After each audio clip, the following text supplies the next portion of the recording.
आप सभी प्रशिक्षुओं का इस सत्र में स्वागत है।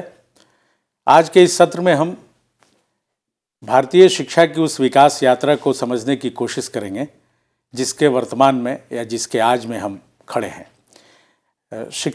भारतीय शिक्षा की उत्पत्ति विषय पर हमारे साथ चर्चा के लिए आज विश्व भारती शांति निकेतन के शिक्षा संकाय के सहाचार्य डॉक्टर आशीष श्रीवास्तव जी हैं। आपका सबकी ओर से हार्दिक स्वागत, अभिनंदन। भारतीय शिक्षा की उत्पत्ति पर आज हम इनके साथ अपनी चर्चा की शुरुआत करेंगे। जैसा कि ज्ञात है, हम सब जानते हैं कि एक लंबा इतिहास है भारतीय शिक्षा का। चूँकि लिपि नहीं पढ़ी जा सकी है, इसलिए हम हड़प्पा से अपने इस इतिहास की शुरुआत अभी भी मानने में संकोच करते हैं। लेकिन यदि अनुमान लगाएं तो हमारा इतिहास हड़प्पा के उस अनलिखे बल्कि लिखे हुए इतिहास कहिए, जहाँ पकी हुई ईंटें हैं, ढकी हुई नालियाँ हैं, तांबे और टीन के मिश्रण से कांसा है, लोथल में बंदरगाह है, 16 का गुनज है, बच्चों के खिलौने खुदाई में मिलते हैं। ऐसी चीज़ें इस बात की गवाह हैं कि भारत में शिक्षा की शुरुआत वैदिक काल के पहले से ही होती है। हम आज जिस विषय पर अपनी चर्चा केंद्रित करेंगे वह आधुनिक भारतीय शिक्षा के संदर्भ में अधिक होगा। आशीष जी से अब आग्रह है कि वे इस विषय पर अपनी चर्चा की शुरुआत करें। एक बार फिर से आपका बहुत बहुत स्वागत, अभिनंदन। धन्यवाद प्रोफेसर त्रिपाठी। आपने मेरे मन की बात कही, क्योंकि जब ये विषय मुझे मिला तो मेरे मन में कुछ उथल पुथल थी कि भारतीय शिक्षा की उत्पत्ति की बात कर रहे हैं हम या आधुनिक भारतीय शिक्षा की उत्पत्ति की बात कर रहे हैं। अगर हम भारतीय शिक्षा की उत्पत्ति की बात कर रहे हैं तो भारतीय शिक्षा की उत्पत्ति को आप तो बहुत ही पीछे गए, हड़प्पा से कह रहे हैं। मैं ऐसा सोचता हूँ कि भारतीय शिक्षा की उत्पत्ति अगर हमको समझनी है तो भारतीय शिक्षा की उत्पत्ति ऋग वैदिक शिक्षा को समझे बिना, अन्य वेदों में शिक्षा को समझे बिना, उत्तर वैदिक शिक्षा को समझे बिना, सूत्र साहित्य में वर्णित शिक्षा को समझे बिना, पाणिनि के समय में जो शिक्षा का स्वरूप रहा है उसको समझे बिना, कौटिल्य अर्थशास्त्र में जो शिक्षा का स्वरूप रहा है उसको समझे बिना, बिल्कुल महाकाव्यों खास करके जैसे हमारा महाभारत है उस दौरान शिक्षा के स्वरूप को समझे बिना, बौद्ध शिक्षा के स्वरूप को समझे बिना, और मैं इसको बहुत ही महत्वपूर्ण मानता हूँ, जातकों में जो वर्णित शिक्षा है उसको समझे बिना, और इन ये सारा जो हमारी यात्रा है, इस यात्रा को फाहियान के संदर्भ में 15वीं शताब्दी में जो फाहियान भारत की यात्रा करता है उसके संदर्भ में समझे बिना, और 17वीं शताब्दी में ह्वेनत्सांग के संदर्भ में इसको समझे बिना आगे नहीं बढ़ा जा सकता। और भारतीय शिक्षा की उत्पत्ति को समझना है तो विश्वविद्यालयों जैसे नालंदा, वल्लभी, विक्रमशिला, जगदाला, उदंतपुरी, मिथिला, नादिया में जो शिक्षा का स्वरूप और प्रारूप रहा है इसको समझना ज़रूरी होगा। लेकिन जितना मैं समझ पाया, मुझे लगता है कि भारतीय शिक्षा की इस उत्पत्ति का संदर्भ यहाँ नहीं है, और इसीलिए मैंने आधुनिक भारतीय शिक्षा जो है, जो आज हमारी शिक्षा है, इसकी उत्पत्ति की शायद ये बात समझने की कोशिश कर रहे हैं। तो क्या हम लोग इसको औपनिवेशिक शिक्षा के रूप में समझें या? बिल्कुल बिल्कुल बिल्कुल बिल्कुल। हमारा तात्पर्य आधुनिक भारतीय शिक्षा के केंद्र को यदि जानना हो तो उसका चरित्र क्या औपनिवेशिक शिक्षा से मिलता जुलता कुछ होगा या नहीं? बिल्कुल सही कह रहे हैं आप। जो हमारा आधुनिक भारतीय शिक्षा का स्वरूप है, इसको अगर हम देखें ऐतिहासिक रूप से तो 1757 की जो प्लासी का जो युद्ध होता है जी, उस युद्ध के बाद जो बंगाल के माध्यम से भारत में मिशनरियों का और ब्रिटिश का आगमन होता है, ईस्ट इंडिया कंपनी का जो आगमन होता है, वहाँ से हम इसकी जड़ें खोजने की कोशिश करेंगे। क्योंकि उसके पहले हम लोगों के पास मतलब शिक्षा की जो व्यवस्था है वो चतुष्पदीय है, टोल घटिकाचारण है हमारे पास, और मकतब और मदरसों की शिक्षा भी है, निम्न और उच्च शिक्षा की व्यवस्था है। तो यह जो एक नई शासन व्यवस्था आ रही है और वह अपने साथ जिस तरह की शिक्षा व्यवस्था लेके आ रही है, जिसका एक तरह से निर्णायक मोड़ पलासी का मैदान है, जहाँ से ये तय होता है कि बंगाल पर अधिकार किसका होगा और भविष्य में भारत पर अधिकार किसका होगा। बिल्कुल ठीक बात। तो मैं आधुनिक भारतीय शिक्षा की उत्पत्ति के जड़ के रूप में पलासी का जो युद्ध है, उसके बाद जो बंगाल पर उनका अधिकार होता है और फिर भारत की तरफ जो बढ़ने की उनकी कोशिश है, वहाँ से देखने की कोशिश करता हूँ। इसमें सबसे पहले मैं देखता हूँ मिशनरियों का जो प्रयास हुआ, और मिशनरियों का जो प्रयास था उसमें शिक्षा उनकी मूल भावना नहीं थी। उनकी मूल भावना थी धर्म का प्रसार करना, ईसाई धर्म का प्रसार करना। लेकिन वो थोड़े अक्लमंद लोग थे, उनको ये समझ में आ गया था कि धर्म का प्रसार करने के लिए शिक्षा को एक हथियार के रूप में इस्तेमाल किया जाए। लेकिन इस प्रसार को, उनके इस प्रसार को बहुत ज़्यादा प्रशंसा नहीं मिली, बल्कि आलोचना हुई इनकी। लेकिन खैर इन्होंने अपने प्रयास इस लेवल पर किए और धर्म के प्रसार के लिए शिक्षा का प्रयोग किया। दूसरा प्रयास मैं देखता हूँ श्रीरामपुर त्रिमूर्ति, कलकत्ता के पास एक जगह है श्रीरामपुर, जी जी। वहाँ पर ये 3 सज्जन थे, विलियम कैरी, विलियम वार्ड और मार्शमैन। ये तो भारतीय संत की मुद्रा में ही रहते थे, सुना है। जी जी जी। तो इन्होंने, इन तीनों लोगों ने भी क्या वहाँ पर धर्म का प्रसार करने का, इनका जो मूल भावना थी वो धर्म का प्रसार करने की थी। और धर्म का मूल प्रसार करने के लिए इन्होंने पाश्चात्य शैली के विद्यालय खोले। तो इन्होंने भी शिक्षा को ही एक हथियार बनाया अपना बढ़ने के लिए। लेकिन औपचारिक रूप से अगर हम देखें तो आधुनिक भारतीय शिक्षा का जन्मदाता जिसको हम मानते हैं, सो कॉल्ड चार्ल्स ग्रांट, तो चार्ल्स ग्रांट से इसकी जड़ें मजबूत होनी शुरू होती हैं। और चार्ल्स ग्रांट के शैक्षिक प्रयास जो रहे हैं, उन प्रयासों से आधुनिक भारतीय शिक्षा की जड़ें पड़ती हैं। चार्ल्स ग्रांट ने पंचसूत्रीय योजना अपनी प्रतिपादित की थी और इसकी पंचसूत्रीय जो योजना थी, उस पंचसूत्रीय योजना में विद्यालयों की स्थापना करना पहली योजना थी, अंग्रेजी माध्यम शिक्षा का माध्यम हो ये उसकी दूसरी योजना थी, अंग्रेजी साहित्य का प्रचार और प्रसार किया जाए ये उसकी तीसरी योजना थी, और उसका चौथा जो योजना थी वो यह थी कि पाश्चात्य ज्ञान और विज्ञान का विकास भारत की जमीन पर किया जाए। और इसके अलावा जो उसकी जो मूल भावना थी वो भी जो उसके पिछले जो लोग थे उनसे अलग नहीं थी, ईसाई धर्म का प्रसार करना भी उसकी मूल भावना थी। और चूंकि ये पंचसूत्रीय योजना दी, इसमें विद्यालय की बात करी, अंग्रेजी माध्यम की बात करी, अंग्रेजी साहित्य की बात करी, पाश्चात्य ज्ञान और विज्ञान की बात करी, तो इन सारी जो इसका कंट्रीब्यूशन था, इसका जो उनका कंट्रीब्यूशन था, उस कंट्रीब्यूशन के बेसिस पर इनको ये कहा गया कि आधुनिक भारतीय शिक्षा के जन्मदाता हैं चार्ल्स ग्रांट, जन्मदाता हैं। और सच बात ये थी कि ब्रिटिश शासन जो था उस समय का, वो चार्ल्स ग्रांट के जो ये शैक्षिक प्रयास और जिनकी योजना थी उनसे बहुत ज़्यादा प्रभावित हुआ और उसको लगा कि नहीं ये ठीक है, और अगर भारत पर अपना लंबा शासन करना है और भारत को अपने कब्जे में रखना है तो चार्ल्स ग्रांट का जो सलाह है उस पर अमल किया जाना चाहिए। और इस बात को आगे बढ़ाते हुए 1813 का आज्ञा पत्र आता है। 1813 का जो आज्ञा पत्र है वो चार्ल्स ग्रांट की नीतियों का एक तरह का विस्तार है। और इसमें जो मैं यहाँ पर जो चर्चा है वो ये है कि धारा 43 रखी उन्होंने एक आज्ञा पत्र में, और धारा 43 में कहा गया कि भारतीय शिक्षा की व्यवस्था करने के लिए 1 लाख रुपए का प्राविधान किया जाएगा। लेकिन अतिरिक्त आय से यह भी था कि यदि अतिरिक्त आय होती है तो उसमें से 1 लाख रुपए का प्रावधान हम भारतीय शिक्षा के लिए और भारतीय ज्ञान विज्ञान के विकास के लिए करेंगे। जो मतलब एक तरह से विवाद का मुद्दा भी बना, जहाँ से प्राच्य पाश्चात्य विवाद की शुरुआत मानी जाती है। जी बिल्कुल बिल्कुल। लेकिन 1 लाख रुपए जब अनाउंसमेंट हुआ, इसका जब घोषणा हुई तो एक उत्साह का संचार हुआ भारतीयों के बिल्कुल। लेकिन ये उत्साह बहुत ही जल्दी ठंडा हो गया क्योंकि ये 1 लाख रुपए थे, इसको खर्च कहाँ किया जाए, किस पर खर्च किया जाए। जैसे कि आपने कहा कि यहाँ से प्राच्य और पाश्चात्य विवाद खड़ा होता है, क्योंकि जो इनका स्टेटमेंट था उस स्टेटमेंट में दोनों बातें करते हैं।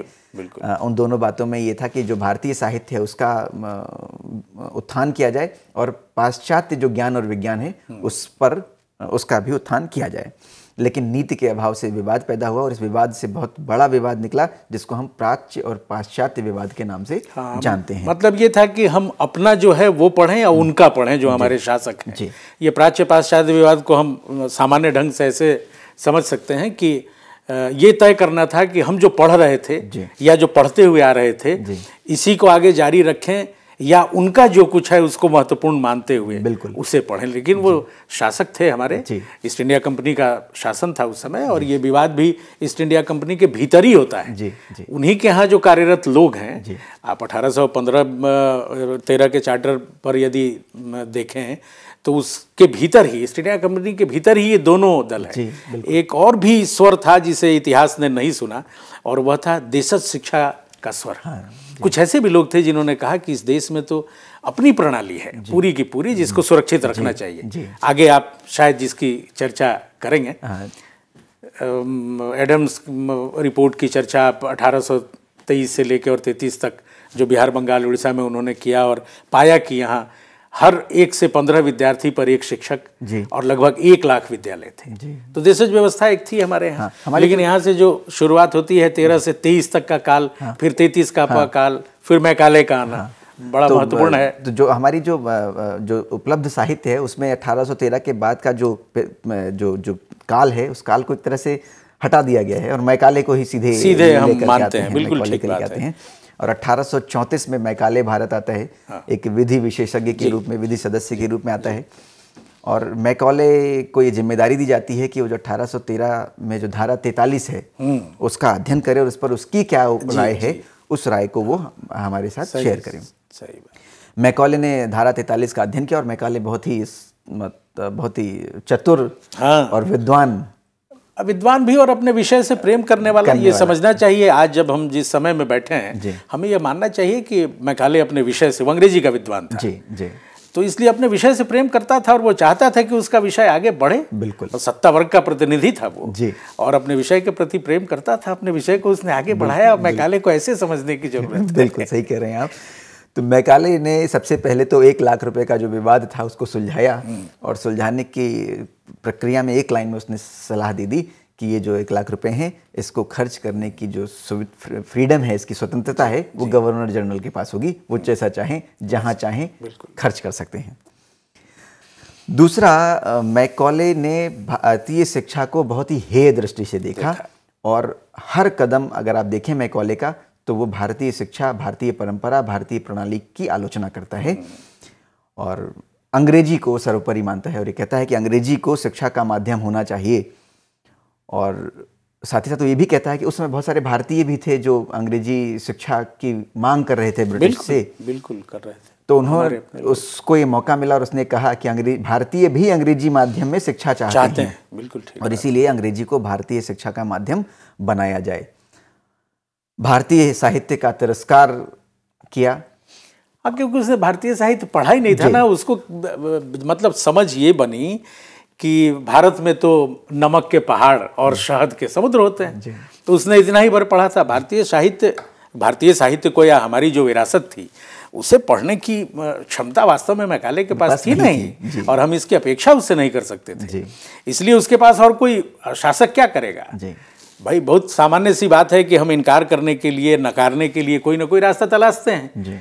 हम पढ़े लिखे लोग भी क्या करते हैं, जो बात समझ में नहीं आती है सामने वाली की तो मुस्कुरा के ये जताते हैं कि सब समझ रहे हैं, लेकिन वास्तव में समझते तो होते नहीं हैं। तो वैसे ही मैकाले ने भारतीय शिक्षा, भारतीय दर्शन, भारतीय ज्ञान विज्ञान को जाना ही नहीं था।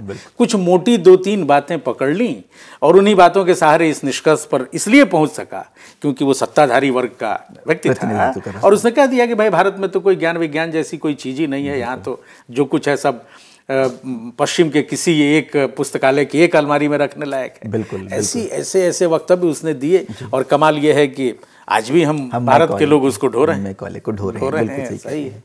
और उसका ये जो एक कथन था कि संपूर्ण भारतीय साहित्य यूरोप के किसी पुस्तकालय में रखी हुई एक अलमारी के साहित्य के बराबर भी नहीं है।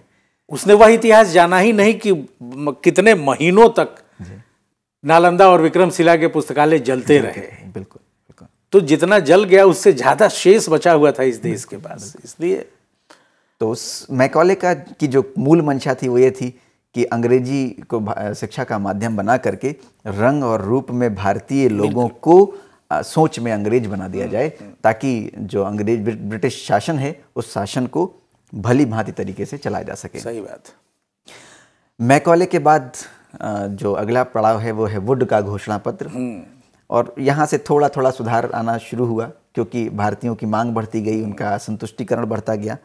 तो वुड का जो घोषणा पत्र है उसको सर चार्ल्स वुड 1953 में लेकर के आए थे और भारत में अंग्रेजी शिक्षा का महाधिकार पत्र मैग्ना कार्टा कहा जाता है। और इस मैग्ना कार्टा या महाधिकार पत्र ने भारतीय शिक्षा को एक नया मोड़ देने की कोशिश करी। और इस मोड़ में उसने वुड के इस घोषणा पत्र ने शिक्षा नीति के संगठन के उद्देश्य क्या हों इस पर चर्चा की। शिक्षा का माध्यम अंग्रेजी व अन्य देशी भाषाएं, क्योंकि उसको समझ में आ गया था कि भारत में जो देशी भाषाएं हैं जो उनका वर्नाकुलर है उसको इग्नोर करके असंतुष्टि को बढ़ाना होगा। तो उसने अंग्रेजी के साथ साथ अन्य देशी भाषाओं की भी वकालत की।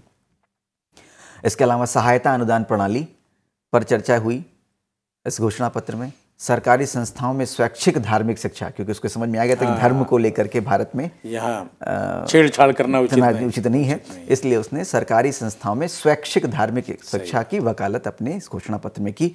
इसके अलावा इसने एक बात पर बल दिया जो कि आज भी हम उस पर बल दे रहे हैं, अध्यापकों का प्रशिक्षण।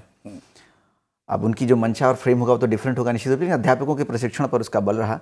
महिलाओं की शिक्षा के लिए उसने वकालत की, बिल्कुल, और विश्वविद्यालयों की स्थापना पर जोर दिया। ये एक नई बात थी, और मुझे लगता है कि शायद वुड के घोषणा पत्र का रिजल्ट ही था मुंबई, कलकत्ता और मद्रास में की जो 3 विश्वविद्यालय आए।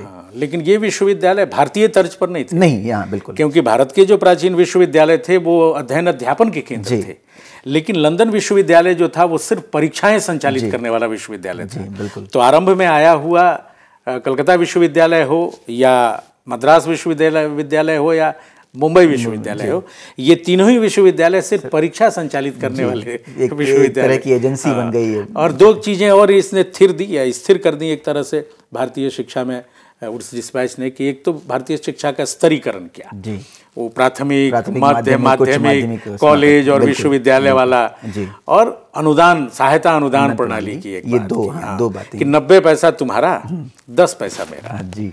लेकिन मैं ये तय करूंगा कि शिक्षक कौन होगा, उसका शिक्षा का क्या पढ़ाया जाएगा और परीक्षा कैसे ली जाएगी, तो सब कुछ मेरे हाथ में होगा, लेकिन अभी भी 90 पैसा तुम्हारा खर्च होगा, 10 ही पैसा मेरा।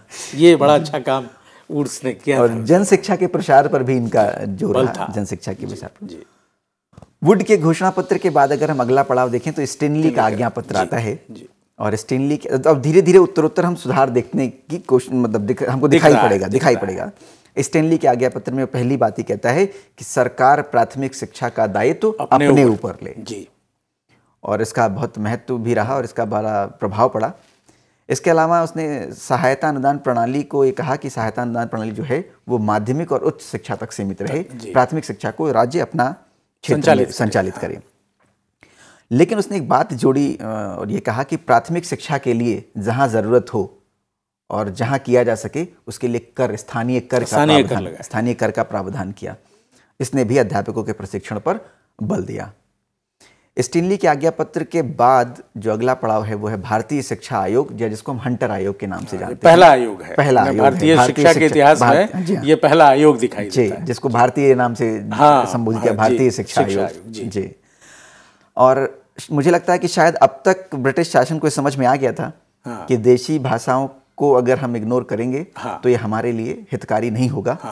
इसीलिए अगर आप भारतीय शिक्षा आयोग की संस्तुतियां देखें तो ये साफ समझ में आता है कि जैसे इन्होंने देसी शिक्षा को प्रोत्साहन दिया, बिल्कुल, और इसके अलावा प्राथमिक शिक्षा के लिए राज्य के अधिक प्रयास हों इस पर इन्होंने बल दिया, और इन्होंने माध्यमिक शिक्षा का प्रसार करने पर बल दिया, उच्च शिक्षा का प्रसार करने पर बल दिया। इसके अलावा नारी शिक्षा पर उच्च शिक्षा और नारी शिक्षा दोनों पर आवश्यकता अनुसार, उनका ये कहना था इस भारतीय शिक्षा आयोग का कि जहां जरूरत है, जहां मांग है, जहां लगता है आपको, वहां पर उच्च शिक्षा और नारी शिक्षा पर बल दिया जाना चाहिए। आदिवासियों की शिक्षा पर भी इस आयोग ने एक बात कही थी। अच्छा, हाँ, और मुझे लगता है कि आधुनिक भारतीय शिक्षा में यदि हम ये पड़ताल करें कि जो वंचित समूह के लोग हैं उनकी शिक्षा की बाबत कोई भारतीय शिक्षा आयोग में बात की थी, और ये कहा था कि उनकी शर्तों पर, यानी ये नहीं कि हम अपनी चीजें उन पर लाद दें, अपनी शर्तों पर करें। और स्थानीय निकाय को इन्होंने भी सौंपने, स्टेनली ने जो बात कही थी, भारतीय शिक्षा आयोग ने भी कहा कि स्थानीय निकायों को दे देना चाहिए शिक्षा का अधिकार, और मतलब शिक्षा के प्रसार का हक, और आवश्यकता पड़े तो उनको स्थानीय स्तर पर कर लगाना चाहिए। बिल्कुल। तो अगर हम इस पूरे भारतीय शिक्षा आयोग को देखें तो एक तरह से जो हमारा वुड का जो सुझाव थे वो वुड के सुझाव की पुनरावृत्ति है, लेकिन इसमें जो इंडिजिनस इनपुट है, देशी जो मात्रा है उसको जो है बढ़ाया गया है। बिल्कुल। भारतीय शिक्षा आयोग के बाद अगला आयोग हम भारतीय विश्वविद्यालय आयोग 1902। अब सदी बदल चुकी है, 19वीं सदी बीत चुकी है, हम 20वीं में आ गए हैं जी। तो 20वीं सदी का एक तरह के पहला महत्वपूर्ण आयोग रहा है भारतीय विश्वविद्यालय आयोग। सर थॉमस रेले इसके अध्यक्ष थे, और इस विश्वविद्यालय को ये क्षेत्र दिया गया, ये कहा गया कि ब्रिटिश भारत में स्थापित विश्वविद्यालयों की दशाओं तथा संभावनाओं की जांच बिल्कुल। उनकी जो दशा है वो क्या है और उनमें संभावनाएं क्या क्या हो सकती हैं, इनकी भी जांच की जाए, उनके स्वरूप में क्या परिवर्तन किया जा सकता है, ये जी जानना। हाँ। उनके विधान और कार्य प्रणाली पर विचार और शिक्षण स्तर को ऊंचा उठाने पर विचार, ये 3 क्षेत्र बेसिकली इस आयोग के बनाए गए और इन तीनों क्षेत्रों को लेकर के इन्होंने अपना प्रतिवेदन दिया। इसके बाद आता है गोखले का प्रस्ताव। और आज जैसा कि आप जानते हैं, बीच में 1905 में लॉर्ड कर्जन ने भी कुछ कर्जन का भी था जिक्र है, जो हम लोग पाते हैं। गोखले के प्रस्ताव के पीछे जी थोड़ा पहले जी ये है लॉर्ड कर्जन का भी, जी हाँ, लॉर्ड कर्जन का, जिसका विरोध हुआ था क्योंकि उसमें कोई भारतीय नहीं था, इसलिए उसका विरोध हुआ। जी। और ये बंगभंग का दौर है 1905, स्वदेशी की शुरुआत होती है और उसके 2 साल बाद स्वदेशी या देशज शिक्षा की मांग करते हुए गुरदास बनर्जी की अध्यक्षता में पहला नेटिव एजुकेशन सोसाइटी बनता है कलकत्ता में जी। तो उसके बाद फिर गोखले का प्रसंग है जी। तो जो गोखले का प्रस्ताव है, ये अगर हम देखें तो शिक्षा का अधिकार अधिनियम जो हमारा 2009 आया है, इसकी जड़ें अगर हम देखें बिल्कुल तो वो गोखले में जाती हैं पूरे 100 साल बाद। हाँ जी, पूरे 100 साल बाद गोखले में जाती हैं। और गोखले जो है वो बड़ौदा के महाराज सियाजी राव गायकवाड़ से प्रभावित थे, जी। जिन्होंने अपने स्टेट में कंपलसरी एजुकेशन जो है वो लागू किया था। और इसके आधार पर उन्होंने एक अनिवार्य प्राथमिक शिक्षा पर अपना एक बिल बनाया। हालांकि दुर्भाग्यपूर्ण तरीके से बिल पास नहीं हुआ पहले अटेम्प्ट में, लेकिन फिर भी एक शुरुआत जो है वो हो चुकी थी। 10 से 12 तक उन्होंने इसके लिए संघर्ष किया। इंपीरियल लेजिस्लेटिव असेंबली में उन्होंने रखा इस प्रस्ताव को। जी बिल्कुल। इसके बाद कलकत्ता विश्वविद्यालय आयोग 1917 और 1919 के दौरान आता है और कलकत्ता विश्वविद्यालय जो इस्टेब्लिश किया गया था, उस विश्वविद्यालय की दशा और दिशा की जांच करना और संबंधित समस्याओं पर रचनात्मक नीति बनाने का दायित्व इस आयोग के ऊपर था। और इस आयोग ने जो कुछ महत्वपूर्ण बातें कही वो ये कही कि तो इसमें इंटरमीडिएट की जो कक्षाएं हैं उसको विश्वविद्यालय से विभक्त कर दिया। और दूसरा, चूंकि कलकत्ता विश्वविद्यालय आयोग था, उसने कहा कि भारतीय भाषाओं पर बल दिया जाए और भारतीय शिक्षा व्यवस्था भारतीय भाषाओं में और खास करके मातृभाषा में प्रदान करने की कोशिश की जाए। और इसने भी नारी शिक्षा पर बल दिया। आवासीय विश्वविद्यालयों की बात भी की। 2 आवासीय विश्वविद्यालय, पटना विश्वविद्यालय और ढाका, जी, इसी अनुशंसा के आलोक में स्थापित हुए थे। सैडलर की अनुशंसा के आलोक में ही सर आशुतोष मुखर्जी इस आयोग के सदस्य थे। जी। इसके बाद अगर हम देखें तो राष्ट्रीय शिक्षा आंदोलन ने गति पकड़ ली जी, जो 1920 से 1922 का एक काल था। और यहाँ पर इस आंदोलन के बाद बहुत ही मुखर रूप से मांग की गई कि शिक्षा पर भारतीय नियंत्रण होना चाहिए। ये मेरा ख्याल है पहला एक ऐसा फोरम था जहाँ पर ये बात बहुत ही मुखर रूप से बाहर आई कि शिक्षा पर भारतीय नियंत्रण हो। और यही नहीं, इसके बाद इन्होंने कहा कि मातृभूमि प्रेम का शिक्षण जो है वो, भारत की जो शिक्षण प्रक्रिया है उसमें मातृभूमि प्रेम के लिए शिक्षण की व्यवस्था की जानी चाहिए। और जो तीसरी बात इन्होंने कही और कहने की हिम्मत रखी उस समय वो ये कि पाश्चात्य की अंधी नकल नहीं की जानी चाहिए। और भारत के अस्तित्व, भारत का जो इतिहास है, भारत का जो काल है, भारत की जो गौरव गाथा है, उसकी जो विरासत है, उसको, उस विरासत को ध्यान में रखते हुए शिक्षा व्यवस्था का आयोजन किया जाए। इसके बाद आता है हर्टोग समिति। हर्टोग समिति, ये असल में ये जो समिति थी ये सर जॉन साइमन की अध्यक्षता में एक समिति बनी थी, उसकी सहायक समिति थी। जी। और 1929 आते आते, क्योंकि 1920-22 में जो राष्ट्रीय शिक्षा आंदोलन हुआ, इस आंदोलन के बाद जो असंतुष्टिकरण था, असंतुष्टि का जो लेवल था, स्तर था, वो बहुत ज़्यादा आगे हो रहा था। तो इस कमेटी का जो गठन था उसके पीछे पूरी भावना यही थी कि जो भारतीयों में जो असंतुष्टि है उस असंतुष्टि को कैसे दूर किया जाए, क्योंकि ब्रिटिश शासन को अपने ऊपर खतरा नजर आने लगा था। बिल्कुल। तो सर जॉन साइमन की अध्यक्षता की समिति की सहायक समिति थी, उसके अध्यक्ष थे सर फिलिप हर्टोग। और उन्होंने भारतीयों की जो असंतुष्टिकरण है उसको दूर करने का प्रयास किया।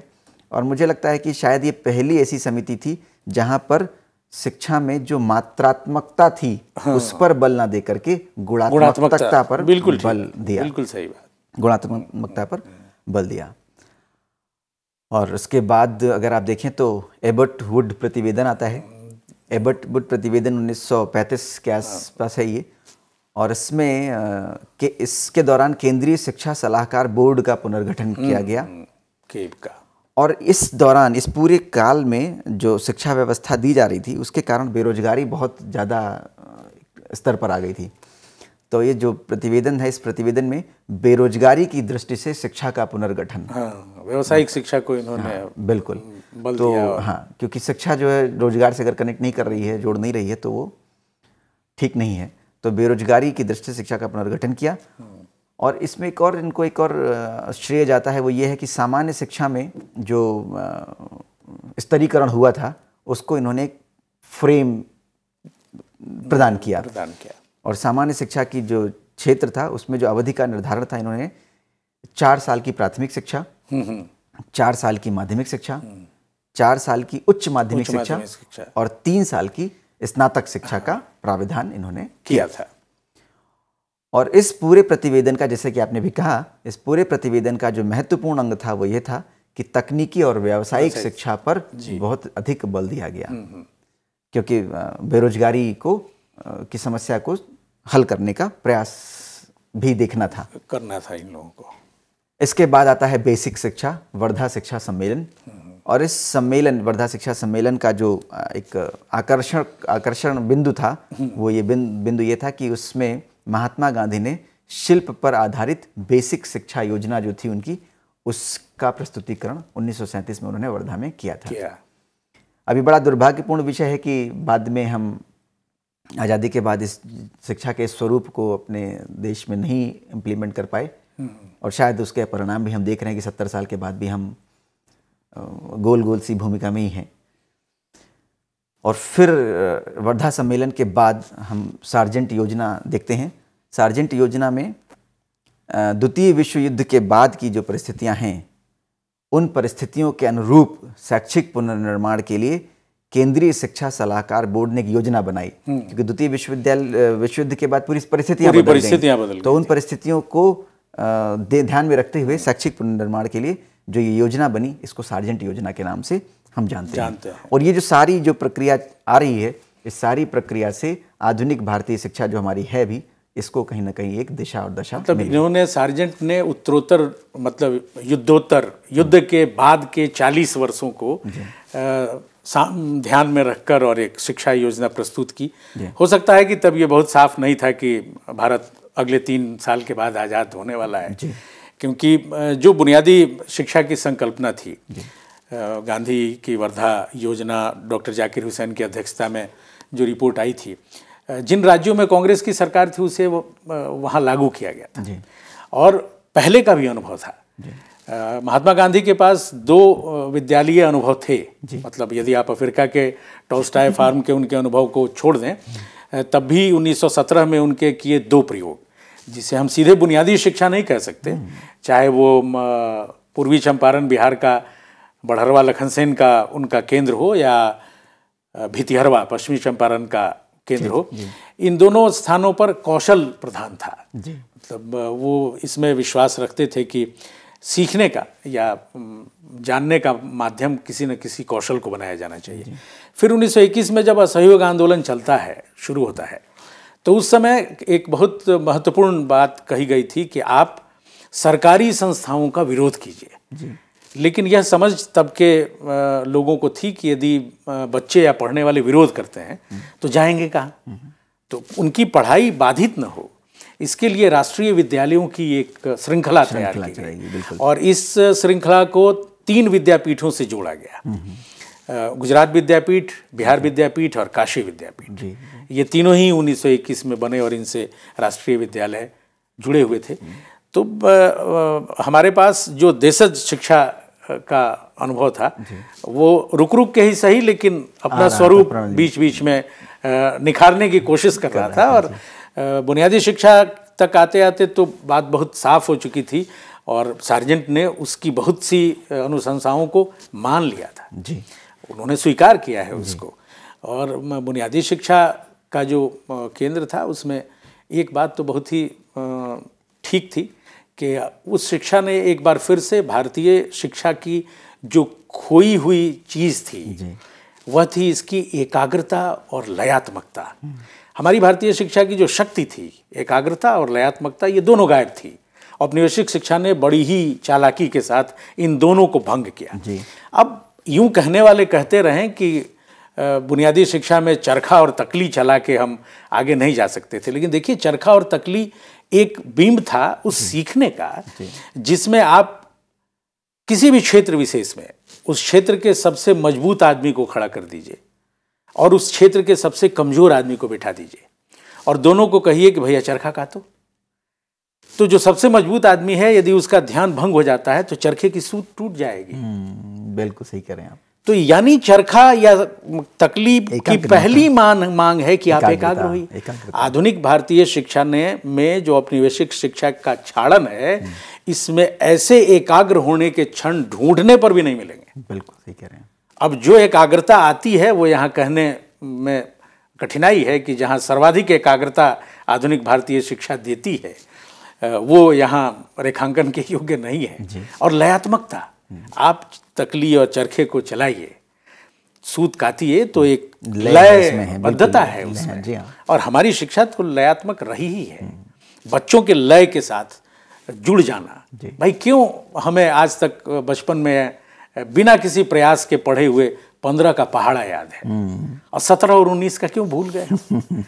15 वाला बहुत करीब था हमारे मन के। तो ये जो हमारी शक्ति थी, जो ताकत थी, उसमें बिल्कुल आपने ठीक कहा कि आधुनिक भारतीय शिक्षा की जो उत्पत्ति होती है उसमें हमारी जो प्राचीन एक विवाद जो खड़ा होता है उसमें हमारी विरासत, नई चीज़ों का मिलना।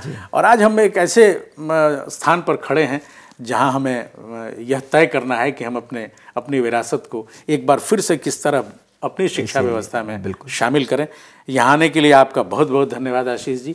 और हमारे तमाम शिक्षार्थियों को आपने जो इतनी महत्वपूर्ण, बल्कि इतनी लंबी यात्रा आपने इतने आराम और आनंद से कितने कम समय में करा दिया, यह तो बड़े ही आश्चर्य की बात है और उससे हमारे शिक्षार्थियों को फ़ायदा होगा, लाभ पहुँचेगा। इसी उम्मीद और अपेक्षा के साथ आपका बहुत बहुत आभार। सबकी ओर से आप सबका धन्यवाद।